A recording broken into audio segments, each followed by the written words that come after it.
দুর্দান্ত মজাদার রেসিপি তৈরি করব আজকে।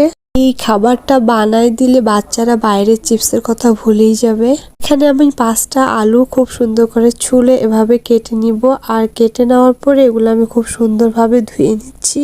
আর এদিকে আমি গরম পানি বসাই দিছি, আর এই গরম পানির মধ্যে আলুগুলা আমি ছেড়ে দিব, তারপর একটু লবণ দিয়ে দিচ্ছি। এখানে আমি 2টা পাউরুটির ইউজ করতেছি, আর এদিকে আমার আলুতে ব্লক দেওয়া শুরু হয়ে গেছে। আমি পাউরুটিগুলো খুব সুন্দর করে মিহি করে নিচ্ছি, আর এখানে আমি একটা ডিম ইউজ করব। ডিমটা ফাটায় নেওয়ার পরে আমি একটু লবণ, গুঁড়ো মরিচ আর একটু জিরে বাটা আর হলুদ দিয়ে দিব।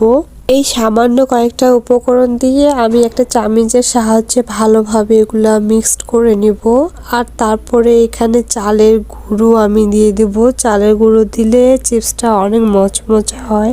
তারপরে একটা পেপারের মধ্যে আলুগুলা আমি দিয়ে দিলাম যেন পানিটা শুষে নেয়। তারপরে এই ঘুলে রাখা ডিমের মিশ্রণের মধ্যে দিয়ে পাউরুটির গুঁড়ার মধ্যে মেখে নিব। চারপাশে উলটপালট ভাবে পাউরুটিগুলো মেখে নিব। তারপরে আমি একটা একটা করে গরম তেলে ছেড়ে দেব। আর এগুলা দেওয়ার পরে আমার খুব সুন্দরভাবে ভেজে নিতে হবে। বাসায় একবার এটা ট্রাই করে দেখবেন, ছোট থেকে বড় সবারই অনেক পছন্দ হবে। এই খাবারটা স্বাস্থ্যের জন্য অনেক উপকার, তাই এটা আপনি অনায়াসে তৈরি করতে পারবেন। এটা মচমচে হওয়ার জন্য একটু ভালোভাবে ভেজে নিতে হবে, লাল লাল করতে হবে। আর একটু বেশি কড়া করে ভাজা যাবে না, তাতে আবার এটা টেস্ট করবে না। আর কিছু সামান্য উপকরণ দিয়ে এত মজাদার একটা খাবার তৈরি করতে পারবেন।